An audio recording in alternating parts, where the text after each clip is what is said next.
जय हिंद दोस्तों, मैं विनय मौर्य आप लोगों का इस यूट्यूब चैनल में स्वागत करता हूं। तो आइए ज़्यादा न समय को विलंब करते हुए सीधे प्रश्न पे चलते हैं। तो ये रहा है आज का पहला सवाल, क्वेश्चन नंबर 1। देखिए, क्वेश्चन नंबर 1 है कि हाल ही में किस देश ने मिलकर स्क्राइब पहल की शुरुआत की है। तो इसका सही जवाब होगा ऑप्शन नंबर डी। क्या होगा इसका सही जवाब? Option number D. ये तीनों देश इंडिया, ऑस्ट्रेलिया और जापान ने मिलकर किसकी शुरुआत की है? तो स्क्राइब पहल की शुरुआत की है।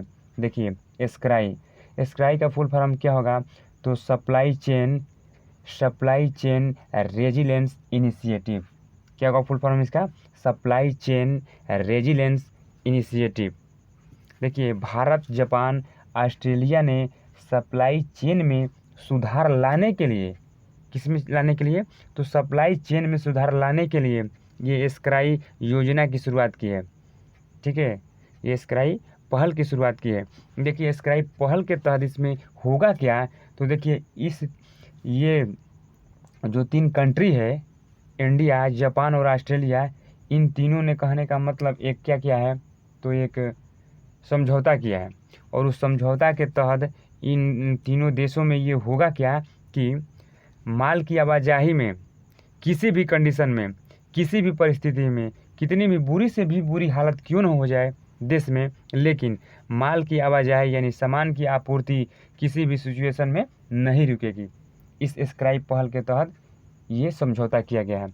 देखिए, इसका मुख्य उद्देश्य क्या है कि प्रत्यक्ष विदेशी निवेश को आकर्षित करने के लिए इंडो पैसिफिक को एक आर्थिक महाशक्ति में बदलना। और देखिए, दूसरा इसका कारण है, दूसरा उद्देश्य है कि भागीदार देशों के बीच परस्पर पूरक संबंध स्थापित करना और व्यापार तथा उद्योग को बढ़ावा देना ही इसका मुख्य उद्देश्य है। तो चलिए दोस्तों, चलते हैं क्वेश्चन नंबर अगले पर। देखिए, क्वेश्चन नंबर 2 है कि किस देश ने जलवायु परिवर्तन से निपटने के लिए हरित पहल की शुरुआत की है? तो देखिए, इसका सही जवाब होगा ऑप्शन नंबर ए। सऊदी अरब ने क्या किया है? तो सऊदी अरब ने जलवायु परिवर्तन से निपटने के लिए हरित पहल की शुरुआत की है। तो दोस्तों, जलवायु परिवर्तन किसके कारण होता है? तो देखिए, ग्लोबल वार्मिंग के कारण क्या होता है? जलवायु परिवर्तन होता है। देखिए, क्लाइमेट चेंज के लिए अंतर्राष्ट्रीय स्तर पर एक समझौता हुआ था। यही जलवायु परिवर्तन के लिए एक अंतर्राष्ट्रीय स्तर पर क्या हुआ था? समझौता हुआ था। देखिए, उस समझौता का क्या नाम था? UNFCCC, United Nations framework convention on climate change, संयुक्त राष्ट्र जलवायु परिवर्तन फ्रेमवर्क समझौता। ठीक है, इसका मुख्य उद्देश्य क्या है? तो वायुमंडल में ग्रीन हाउस गैस के उत्सर्जन को नियंत्रण करने के लिए यह समझौता किया गया था। कौन? UNFCCC समझौता किया गया था। ठीक है, देखिए, इसके तहत किया गया था। देखिए, पृथ्वी सम्मेलन 1992 ईस्वी में रियो डी जेनेरियो ब्राज़ील के दौरान UNFCCC अस्तित्व में आया था। United nation framework convention on climate change उस समय अस्तित्व में आया था। ठीक है, उस समय क्या में आया था? अस्तित्व में आया था। और देखिए, और इसी UNFCCC की वार्षिक बैठक होती है, जिसे हम लोग क्या कहते हैं? कोप के नाम से जानते हैं, कॉन्फ्रेंस ऑफ पार्टी के नाम से जानते हैं। देखिए, अभी हाल ही में कोप 26 का आयोजन होने वाला है। कोप 26 का आयोजन होने वाला है कहाँ पे? तो ग्लासगो, इंग्लैंड में होने वाला है। ग्लासगो, इंग्लैंड में होने वाला है कोप 26 का आयोजन। देखिए, कोप 25 का आयोजन कहाँ हुआ था? कॉन्फ्रेंस ऑफ पार्टी 25 का आयोजन हुआ था आपका स्पेन में हुआ था। और इसकी अध्यक्षता किसने की थी? किस देश ने की थी? तो चिली ने की थी। कौन किया था? चिली में की थी। ये देखिए, पेरिस में एक समझौता हुआ था। पेरिस समझौता कब हुआ था? तो 2015 ईस्वी में हुआ था। 2015 ईस्वी में हुआ था। ये पेरिस समझौता कोप 21 के तहत हुआ था। कॉन्फ्रेंस ऑफ पार्टी 21 के तहत हुआ था। देखिए, इसमें क्या किया गया था कोप 21 में? तो इंटरनेशनल सोलर अलायंस की स्थापना की गई थी। इंटरनेशनल सोलर अलायंस की क्या की गई थी, तो स्थापना की गई थी। किसके द्वारा, तो भारत और फ्रांस के द्वारा इसकी स्थापना की गई थी। और देखिए इसका मुख्यालय कहाँ है, तो इसका मुख्यालय है आपका, इंटरनेशनल सोलर अलायंस का मुख्यालय है गुरुग्राम, हरियाणा में इसका मुख्यालय है। देखिए कॉन्फ्रेंस ऑफ पार्टीज कोप 1 कहाँ हुआ था, तो जर्मनी में हुआ था, जर्मनी के बर्लिन में हुआ था कोप 1, कॉन्फ्रेंस ऑफ पार्टीज 1 हुआ था। तो चलिए दोस्तों चलते हैं क्वेश्चन नंबर अगले पर। देखिए क्वेश्चन नंबर 3 है कि बजाज ऑटो कंपनी के नए अध्यक्ष कौन बने हैं। क्या बोल रहा है कि बजाज ऑटो कंपनी के नए अध्यक्ष कौन बने हैं, तो इसका सही जवाब होगा ऑप्शन नंबर डी। क्या होगा, option number D, Neeraj Bajaj ji बने हैं। बजाज ऑटो लिमिटेड, देखिए बजाज ऑटो जो लिमिटेड कंपनी है, देखिए यह एक भारतीय बहुराष्ट्रीय दोपहिया और 3 पहिया निर्माण कंपनी है। ठीक है, देखिए इसकी स्थापना हुई थी, इसकी स्थापना कब हुई थी दोस्तों, तो देखिए इसकी स्थापना हुई थी 1945 ईस्वी में, 29 नवंबर 1945 ईस्वी को इसकी स्थापना हुई थी। और देखिए इसका हेडक्वार्टर कहाँ है, हेडक्वार्टर तो पुणे महाराष्ट्र में। कहाँ पे, तो पुणे महाराष्ट्र में इसका हेडक्वार्टर है। और देखिए इसी पुणे में महाराष्ट्र में किसका हेडक्वार्टर है, तो देखिए सीरम इंस्टीट्यूट का इसमें क्या है, हेडक्वार्टर है सीरम इंस्टीट्यूट का। और देखिए सीरम इंस्टीट्यूट के द्वारा ही कोविशील्ड वैक्सीन बनाई जा रही है। सीरम इंस्टीट्यूट के द्वारा ही कौन सी वैक्सीन बनाई जा रही है, तो कोविशील्ड वैक्सीन बनाई जा रही है। देखिए पुणे में ही FTII का क्या है, मुख्यालय है, हेडक्वार्टर है, यानी film television institute of India का हेडक्वार्टर कहाँ है, तो पुणे में ही है। देखिए आगा खा पैलेस, केमिकल लेबोरेटरी इंडिया, ये सब कहाँ है, तो पुणे ही में है, पुणे में है, जो महाराष्ट्र में स्थित है। देखिए ऑप्शन नंबर देखिए ए में दिया है सत्या नडेला जी। देखिए ये सत्या नडेला जी कौन है, किसके अध्यक्ष हैं, तो माइक्रोसॉफ्ट के ये CEO हैं। माइक्रोसॉफ्ट के CEO कौन है, तो सत्या नडेला जी हैं। देखिए ऑप्शन नंबर बी में दिया है गोविंद चिंतालू जी। गोविंद चिंतालू जी कौन है, तो नाबार्ड के क्या हैं, ये अध्यक्ष हैं। नाबार्ड के अध्यक्ष कौन है, तो गोविंद चिंतालू जी हैं। और देखिए ऑप्शन नंबर सी में दिया है अजय बग्गा जी कौन है, तो अजय बग्गा जी मास्टर कार्ड के क्या है, CEO है। मास्टर कार्ड के CEO कौन है, तो अजय बग्गा जी। तो चलिए दोस्तों चलते हैं क्वेश्चन नंबर अगले पर। देखिए क्वेश्चन नंबर 4 है कि किस देश ने 2049 तक कोयला बंद करने की घोषणा की है। तो देखिए ये देश है आपका पोलैंड। कौन सा देश है, तो पोलैंड देश ने क्या कहा है कि वो 2049 तक अपने यहाँ क्या कर देगा, तो कोयला बंद कर देगा। 2049 तक कोयला उत्पादन बंद करने की घोषणा की है। देखिए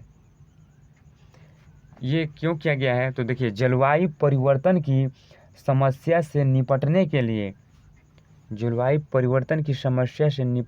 लिए ताकि जो लक्ष्य रखा गया है, किसके द्वारा लक्ष्य रखा गया है, तो यूरोपियन यूनियन के द्वारा लक्ष्य रखा गया है। कब तक का लक्ष्य रखा गया है, यूरोपियन यूनियन के द्वारा, तो 2050 तक लक्ष्य रखा गया है। हरित का लक्ष्य रखा गया है, तो 2050 तक पूरा करना है। यदि देखा जाए कि 70% ऊर्जा ज़रूरतों के लिए कोयले पर निर्भर है, कौन, 70% ऊर्जा कोयले पर कौन निर्भर है, कौन देश, तो पोलैंड निर्भर है। देखिए हालांकि 2040 तक इसे घटाकर 11% करने का ही ये योजना बनाया है ये देश। देखिए अब पोलैंड आया है, तो पोलैंड के बारे में जान लेते हैं। पोलैंड की राजधानी है वर्सा, और वर्सा जो शहर है विस्चुला नदी के किनारे स्थित है। दोस्तों कौन सी नदी के किनारे स्थित है, तो विस्चुला नदी के किनारे स्थित है। और इसकी करेंसी क्या है, तो जलोती इसकी करेंसी है। और संसद का क्या नाम है, तो सोजिम इसका संसद का नाम है। देखिए पोलैंड की अंतर्राष्ट्रीय विमान सेवा का नाम क्या है, तो पोलिश स्टेट एयर सर्विस, यानी इसको शॉर्ट में कोर्ट में क्या बोला जाता है, लॉट कहा जाता है। और देखिए जर्मनी और पोलैंड के बीच एक अंतर्राष्ट्रीय सीमा है, उसको क्या कहते हैं, तो देखिए हिंडनबर्ग रेखा उसको कहते हैं। जर्मनी और पोलैंड के बीच अंतर्राष्ट्रीय सीमा रेखा को क्या कहते हैं, तो हिंडनबर्ग रेखा। हिंडनबर्ग रेखा। तो चलिए दोस्तों चलते हैं क्वेश्चन नंबर अगले पर। देखिए क्वेश्चन नंबर 5 है कि हाल ही में किस देश ने अपने अंतरिक्ष स्टेशन का मुख्य मॉडल लॉन्च किया है। तो देखिए इसका सही जवाब होगा ऑप्शन नंबर डी। क्या किया है, तो चाइना ने अपने अंतरिक्ष स्टेशन का मुख्य मॉडल लॉन्च किया है, चाइना। देखिए चीन अंतरिक्ष में एक स्पेस स्टेशन बनाएगा। देखिए इसके तहत क्या करेगा, चीन स्पेस में अंतरिक्ष में एक स्पेस स्टेशन अपना बनाएगा, जहां से वह देश अंतरिक्ष में अपनी गतिविधियां बनाएगा। ठीक है, जैसे अभी केवल अंतरिक्ष स्टेशन अमेरिका के पास है।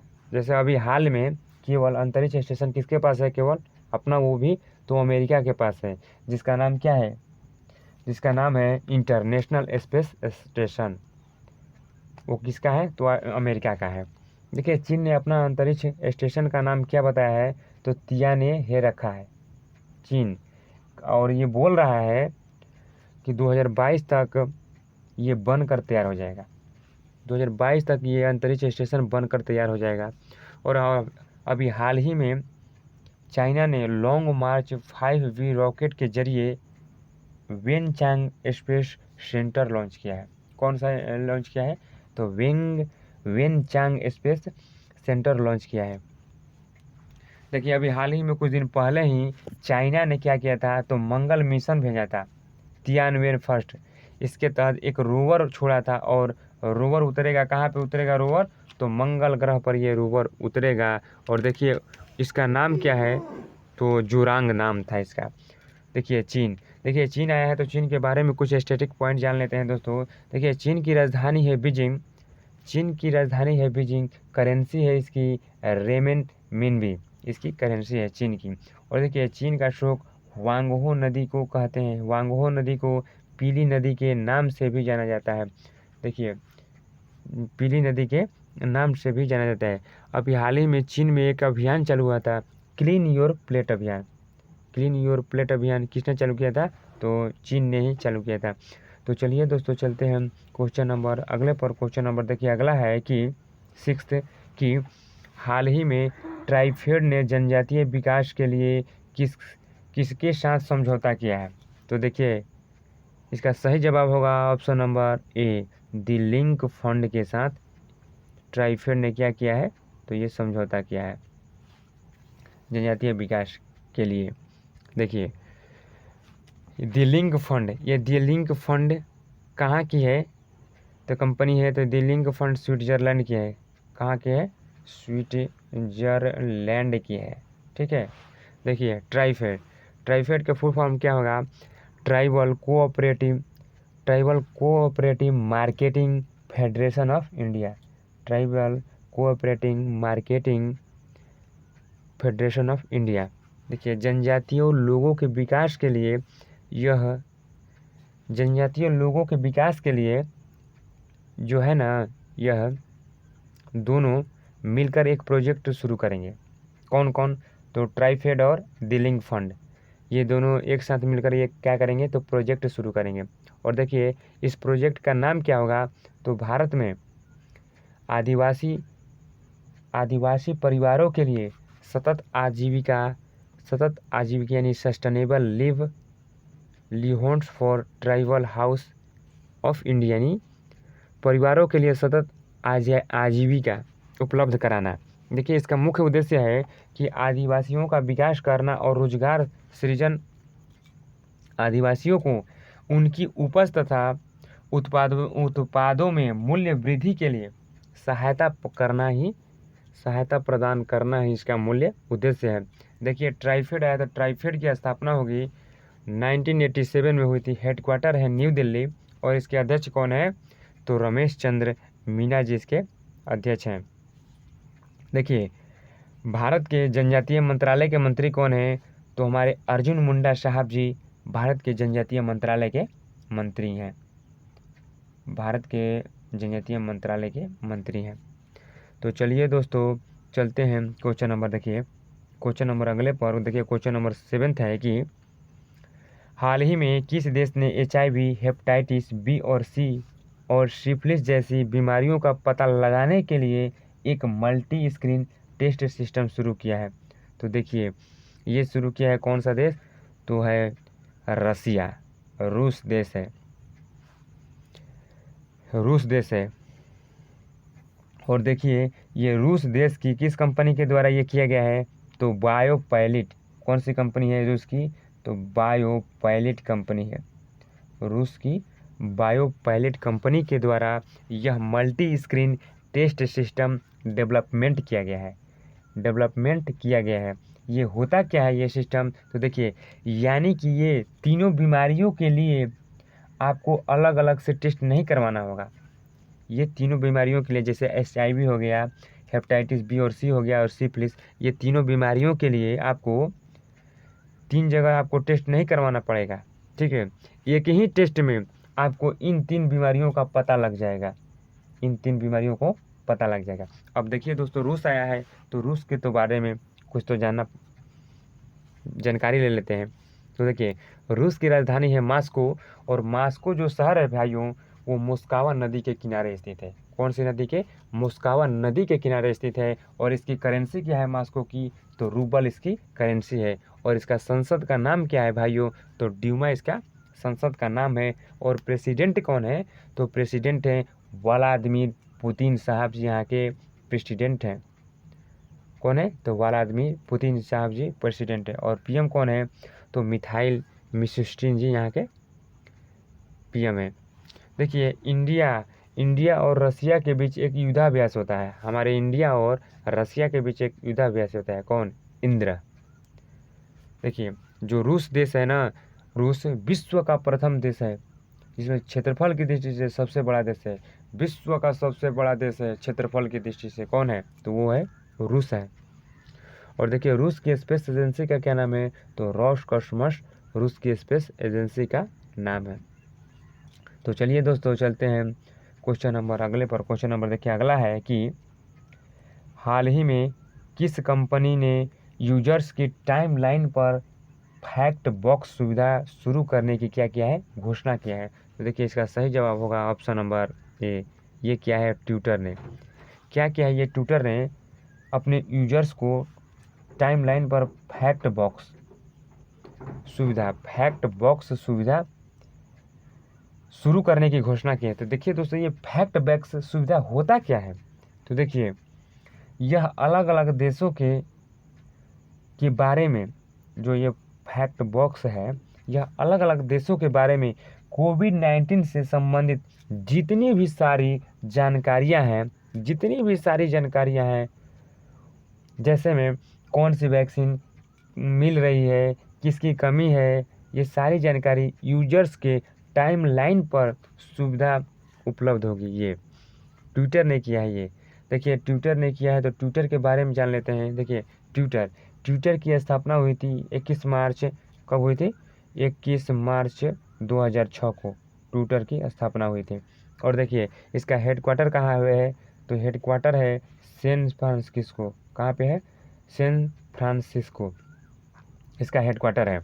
और ये सैन फ्रांसिस्को कहाँ पे है, तो कैलिफोर्निया USA में है। देखिए और इसके CEO कौन है, तो ट्विटर के CEO कौन है, तो आपके जैक डोर्सी जी ट्विटर के CEO हैं। देखिए ऑप्शन नंबर बी में दिया है गूगल, और गूगल के CEO कौन है, तो सुंदर पिचाई जी गूगल के CEO हैं। देखिए ऑप्शन नंबर सी में दिया है फेसबुक के कौन है, तो मार्क जुगरबर्ग तुर्ली जी हैं, और देखिए अमेजन के कौन संस्थापक हैं, तो जेफ बेजोस जी अमेजन के हैं। तो चलिए दोस्तों चलते हैं क्वेश्चन नंबर अगले पर। देखिए क्वेश्चन नंबर अगला है कि हाल ही में बोइंग ने किस देश को $10 मिलियन की आपातकालीन सहायता की घोषणा की है, ये बोइंग कंपनी। तो देखिए ये क्या है, आपका भारत को आपातकालीन सहायता की ये घोषणा किया है बोइंग। ये देखिए बोइंग किस देश की कंपनी है, तो देखिए बोइंग जो कंपनी है ना, ये है आपका अमेरिका का। बोइंग है ये अमेरिका की क्या है, ये एयरो स्पेस कंपनी है। कौन सी कंपनी है, एयरो स्पेस कंपनी है। ठीक है, बोइंग कंपनी। देखिए बोइंग बोइंग की स्थापना हुई थी 1916 ईस्वी में। बोइंग कंपनी की स्थापना हुई थी 1916 में। और हेड क्वार्टर कहाँ पे है? तो हेड क्वार्टर है शिकागो।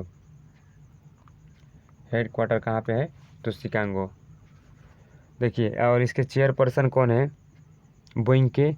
तो डेफ किल हाउ।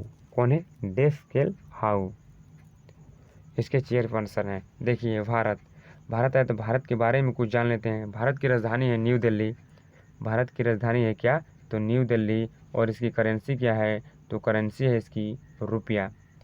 और भारत की जो कहने का मतलब संसद का नाम है क्या? तो यहाँ का संसद का नाम है संसद ही भारत का नाम है। और भारत की संसद का ही नाम है संसद। भारत विश्व का क्षेत्रफल की दृष्टि से 7वां बड़ा देश है। कौन सा बड़ा देश है? क्षेत्रफल की दृष्टि से 7वां बड़ा देश है। और जनसंख्या की दृष्टि से विश्व का दूसरा सबसे बड़ा देश है। कौन? तो अपना भारत। तो चलिए दोस्तों, चलते हैं क्वेश्चन नंबर अगले पर। देखिए, क्वेश्चन नंबर अगला है कि अभी हाल ही में किस राज्य सरकार ने सभी स्वास्थ्य अधिकारियों की छुट्टी को रद्द कर दिया है? तो देखिए, ये कारनामा किया है बिहार सरकार ने। किसने किया ये? बिहार सरकार ने अपने सभी स्वास्थ्य अधिकारियों की ड्यूटी को क्या कर दिया है? रद्द कर दिया है। देखिए, क्यों किया है? तो एक ही तो बात है, कोविड-19 की महामारी चल रही है। कोविड-19 की महामारी चल रही है। देखिए, ये कब तक कर दिया है? तो देखिए, 31 मई तक। कब तक किया है? तो 31 मई तक ये स्थगित कर दिया है स्वास्थ्य कर्मचारियों की ड्यूटी को। ठीक है, इसके तहत क्या करेंगे? ये देखिए, इनको छुट्टी नहीं मिलेगी। 31 मई तक इनको छुट्टी नहीं मिलेगी। अगर छुट्टी ये लेना भी चाहे तो इनको छुट्टी नहीं मिलेगी। देखिए, बिहार सरकार ने किया है। देखिए, बिहार सरकार ने किया, तो बिहार के बारे में कुछ स्टैटिक जान लेते हैं। बिहार की राजधानी पटना है दोस्तों। और पटना जो शहर है गंगा नदी के किनारे स्थित है। गंगा नदी के किनारे स्थित है। और बिहार का शोक किस नदी को कहा जाता है? तो कोसी नदी को कहा जाता है बिहार का शोक। और देखिए, बिहार के सीएम कौन है? तो अभी नीतीश कुमार जी यहाँ के सीएम हैं। और गवर्नर कौन है? तो फागू चौहान जी बिहार के गवर्नर हैं। देखिए, बिहार की पहली महिला उप मुख्यमंत्री कौन बनी है? तो देखिए, रेणु देवी बनी है। कौन है? बिहार की पहली महिला उप मुख्यमंत्री, तो रेणु देवी जी। और बिहार में ही वाल्मीकि नेशनल पार्क है। और कुछ दिन पहले ही बिहार जो था इथेनॉल संवर्धन नीति लागू करने वाला पहला राज्य बना। कौन? तो बिहार ही बना। देखिए, कुछ दिन अभी बिहार को डिजिटल इंडिया अवार्ड 2020 अवार्ड से सम्मानित किया गया है। किस अवार्ड से? 2020 अवार्ड से इसको सम्मानित किया गया है। तो चलिए दोस्तों, चलते हैं क्वेश्चन नंबर अगले पर। देखिए, क्वेश्चन नंबर अगला है कि हाल ही में सड़कों पर चालक रहित कारों की अनुमति देने वाला पहला देश कौन बन गया है? तो देखिए, ये देश बना है आपका यूके बना है। कौन बना है? तो यूके। चालक रहित कारों की अनुमति देने वाला यूके। कहने का मतलब क्या है कि उसमें कहने का मतलब चालक नहीं रहेगा उस गड्डी में, चालक नहीं रहेंगे। और उसका स्पीड न्यूनतम होगा। कहने का मतलब एक फिक्स कर दिया गया है कि उससे अधिक नहीं चलाना है आपको। देखिए, ब्रिटेन, यूके के ही ब्रिटेन कहते हैं। यूके देश को ही ब्रिटेन कहते हैं। देखिए, जो यूनाइटेड किंगडम है ना, यूनाइटेड किंगडम, ये 4 देशों से मिलकर बना है। कौन से देशों से? तो 4 देशों से मिलकर बना है। और देखिए, इसमें 4 देश कौन कौन है? तो एक है इंग्लैंड, वेल्स, स्कॉटलैंड और उत्तरी आयरलैंड। कौन है? उत्तरी आयरलैंड है। इन 4 देशों को क्या कहा जाता है? तो यूके कहा जाता है, यानी ब्रिटेन कहा जाता है।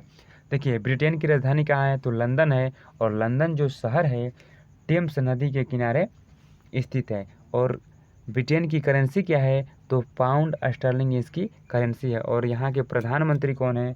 तो बोरिस जॉनसन जी यहाँ के प्रधानमंत्री हैं, जिन्होंने इनको भारत दौरे पर आना था, लेकिन कोविड-19 के कारण इन्होंने अपना दौरा रद्द कर दिया। क्या कर दिया? अपना दौरा रद्द कर दिए। दोस्तों, अगर वीडियो अच्छा लगा हो, हेल्पफुल लगा हो, तो दोस्तों हमारे चैनल को सब्सक्राइब करना मत भूलिएगा और घंटी को दबाना ही मत भूलिएगा। जय हिंद, जय भारत दोस्तों।